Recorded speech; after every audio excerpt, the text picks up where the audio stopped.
আসসালামু আলাইকুম রহমতুল্লাহ বরকাত। সম্মানিত দর্শক মণ্ডলী, আমি doctor Badruddin Hasan Saki, physiotherapy and rehabilitation centre PRC, যেটি আফতাবনগরে অবস্থিত, এটির একজন কনসালটেন্ট। আজকে আমরা আমাদের চেম্বারের পক্ষ থেকে প্রথম ভিডিও করতেছি। আজকে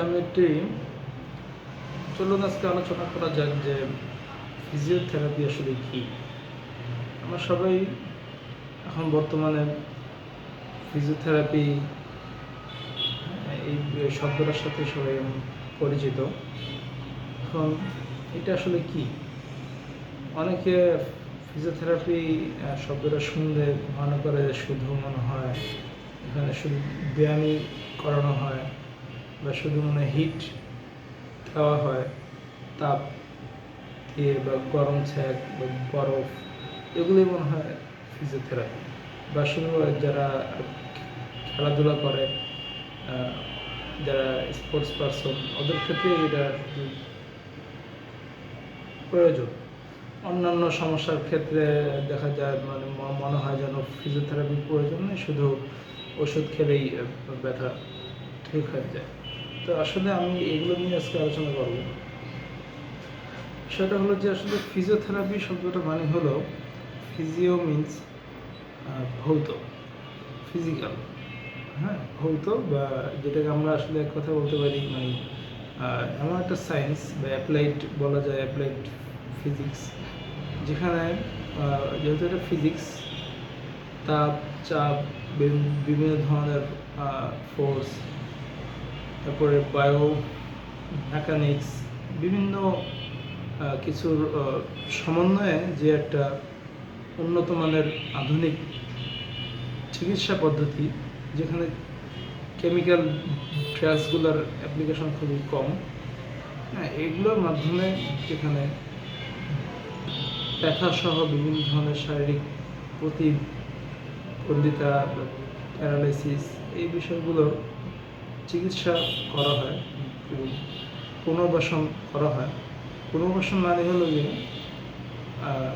কোনো একজন ব্যক্তি যদি কোনো অসুস্থতায় পড়ে বা প্রতিবন্ধিতার কারণে তার স্বাভাবিক জীবন ব্যবস্থা থেকে যদি সে ছিটকে পড়ে, তখন তাকে বিভিন্ন পুনর্বাসন পদ্ধতির মাধ্যমে ফিজিওথেরাপি, অকুপেশনাল থেরাপি, বিভিন্ন পদ্ধতি অবলম্বন করে তাকে যদি আবার তার মোটামুটি তার আগের অবস্থানে ফিরিয়ে আনা হয়, তাহলে পুনর্বাসন, বা আমরা ইংরেজিতে বলি এটা রিহ্যাবিলিটেশন।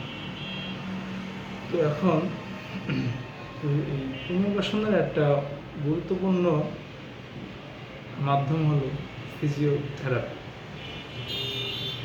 এখন তো আগেই আলোচনা করেছি যে এটা হলো গিয়ে মূলত এখানে ফিজিক্স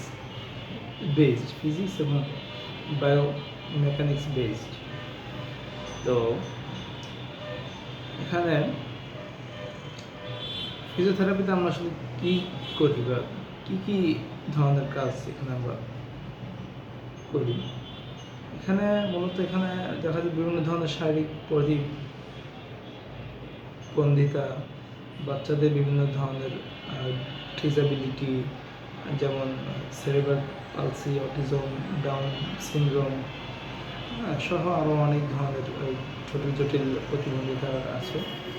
বয়স্কদের বিভিন্ন ধরনের প্রতিবন্ধিতা, যেমন stroke, paralysis, nerve injury, diabetic, neuropathy, তারপরে আর্থ্রাইটিস, জয়েন্টের ব্যথা, ইনজুরি, রোড ট্রাফিক অ্যাক্সিডেন্ট, বা প্রি অপারেটিভ, প্রি সার্জিক্যাল অথবা পোস্ট সার্জিক্যাল, বিভিন্ন ক্ষেত্রেই এই ফিজিওথেরাপি ব্যবহার করা হয়ে থাকে। ফিজিওথেরাপির প্রয়োগ রয়েছে। এক কথায় বলতে গেলে মেডিকেল সায়েন্সের যতগুলো শাখা প্রশাখা রয়েছে, সব শাখাতেই আমাদের ফিজিওথেরাপিস্টের রোল আছে। এখন ফিজিওথেরাপিতে মূলত কী করা হয়? এখানে 3টা জিনিস আছে, যেমন ইলেকট্রোথেরাপি, ম্যানুয়াল থেরাপি এবং এক্সারসাইজ থেরাপি। এখন ইলেকট্রোথেরাপি জিনিসটা হলো বাই ইলেকট্রিক্যাল মিনস, ইলেকট্রিক্যাল মানে কারেন্টের সাহায্যে বিভিন্ন ইলেকট্রনিক ডিভাইসের মাধ্যমে যখন সেটাকে আমার চিকিৎসার ক্ষেত্রে যদি আমরা কোনো ইলেকট্রনিক ডিভাইসটা ব্যবহার করি, সেটা হলো ইলেকট্রোথেরাপি। এটার মধ্যে বিভিন্ন ধরনের আমাদের মেশিনারিজ আছে, ট্রান্সকিউটেনিয়াস electric nerve stimulation, ultrasound therapy, infrared রে, শর্টওয়েভ ট্রায়াথার্মি, মেকানিক্যাল ট্র্যাকশন, আরও অনেক ধরনের অত্যাধুনিক অনেক মেশিন রয়েছে।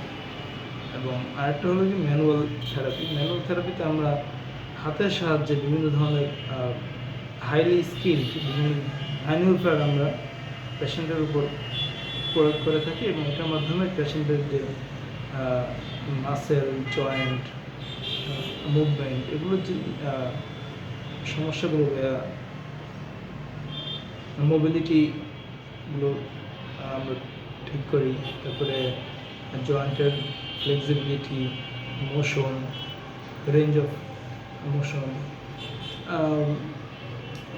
মাসেল স্ট্রেংথ, মাসেলের বিভিন্ন ধরনের অনেক ক্ষেত্রে আছে যে মাসেল বিভিন্ন জায়গায় ট্রিগার পয়েন্ট হয়ে থাকে, বিভিন্ন নটস থাকে, টাইট ব্যান্ডস থাকে, এগুলো আমরা বিভিন্ন হাতের সাহায্যে বিভিন্ন হাইলি স্কিলড টেকনিকের সাহায্যে এগুলো সমাধান করে থাকি। আরেকটা হলো এক্সারসাইজ থেরাপি। এখানে মেনলি পেশেন্টের সমস্যা ভেদে অ্যাসেসমেন্ট করে যে সমস্যাগুলো পাওয়া যায়, সেই সমস্যাগুলোর উপরে স্পেসিফিক বিভিন্ন ধরনের থেরাপিউটিক এক্সারসাইজ প্রয়োগ করা হয়। আসলে ফিজিওথেরাপি তো এই মূলত 3টা জিনিসের সমন্বয় ফিজিওথেরাপি। এছাড়াও আরও রয়েছে যেমন পেশেন্ট এডুকেশন, কাউন্সিলিং। পেশেন্টকে আমরা বিভিন্ন পোস্টার অবলম্বন করতে বলি, যে সে কীভাবে যখন সাপোজ যে অফিসে বসে থাকে, সে কীভাবে অফিসে বসবে, তারা ডেস্ক, চেয়ার, তার সামনে যে কম্পিউটার থাকে, কিবোর্ড, মাউস, এগুলো কোনটা কোন পজিশনে থাকবে, কীভাবে থাকবে, কতক্ষণ সে বসে থাকবে, কোন অ্যাঙ্গেলে বসবে, আরও অনেক কিছু আছে যেগুলো আমি পেশেন্টকে সেভাবে গাইড করে থাকি। দেখা যায় যে সেভাবে পেশেন্টরা যদি আমাদের অ্যাডভাইসগুলো ফলো করে, অনেক উপকার হয়। এবং এটা একটা ওষুধ খেলে যেমন দেখা যায় যে অনেকে মনে করে যে মানুষের মধ্যে একটা ভুল ধারণা যে ফিজিওথেরাপি মনে হয় যেন 1 দিন 2 দিন বা 1 সপ্তাহ করলেই ঠিক হয়ে যাবে ফিজিওথেরাপি যদি গ্রহণ করা হয়। আসলে ব্যাপারটা সঠিক নয়। এটা রোগীর অবস্থা ভেদে সময় বিভিন্ন রকম হতে পারে। কারো যদি সমস্যা কম হয়, ফিজিওথেরাপি কনসালটেন্ট তার সমস্যা অ্যাসেসমেন্ট করে দেখলো যে তার সমস্যা কম, সেখান থেকে অল্প কিছুদিন 1 সপ্তাহ বা 2 সপ্তাহে সেটা ঠিক হয়ে যেতে পারে। কিন্তু আমাদের কাছে যে পেশেন্টরা আসে, অধিকাংশই দেখা যাচ্ছে যে ক্রনিক পেইন মানে যেই ব্যথাগুলো, সমস্যাগুলো অনেক দিন যাবত, দীর্ঘদিন, মানে বলতে গেলে প্রায় মোর দেন 3 মান্থস, 3 মাস, 6 মাস, 1 বছর, এই ধরনের পুরনো ব্যথা।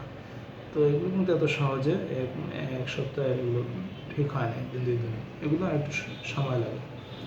তারপরে আর অনেক ব্যাপার আছে, পেশেন্টরা আমাদের গাইডলাইন কতটুকু ফলো করতেছে, তারা হোম অ্যাডভাইসগুলো ঠিকঠাকভাবে তারা মেনটেন করতেছে কি না, এই অনেক কিছুর উপর এই বিষয়গুলো ডিপেন্ড করে। যাই হোক, আমরা এখানে আছি আফতাবনগর নূর টাওয়ারে, লিফটের 9, ডক্টর জাহাঙ্গীর কবির স্যার ওনার যেখানে সেন্টার বর্তমানে আফতাবনগরে, এই সেম বিল্ডিংয়ে আমরা আছি। তো আপনারা সবাই আমন্ত্রিত। আপনাদের যদি এই ধরনের সমস্যা থাকে, আমাদের পেজ আছে, পেজে সব কিছু দেওয়া আছে, পেজে আমাদের ইনবক্স করতে পারেন বা কল করতে পারেন, বা সরাসরি এসে আমাদের সাথে কথা বলে চেম্বারেও এসে আমাদের সাথে ভিজিট করে আপনার নির্দিষ্ট সমস্যা আপনি ফিজিওথেরাপির যে সমাধানটা সেটা আপনি গ্রহণ করতে পারেন। তো প্রিয় দর্শক, এতক্ষণ ধরে আমার কথাগুলো শোনার জন্য ধন্যবাদ। ইনশাআল্লাহ এখন থেকে নিয়মিতই আসবো আপনাদের জন্য বিভিন্ন ধরনের তথ্যমূলক ভিডিও নিয়ে আসবো, আলোচনা করবো বিভিন্ন বিষয়ে। ইনশাআল্লাহ সেই পর্যন্ত সকলে ভালো থাকবেন, সচেতন থাকবেন, সুস্থ থাকবেন। আল্লাহ হাফেজ। আসসালামু আলাইকুম।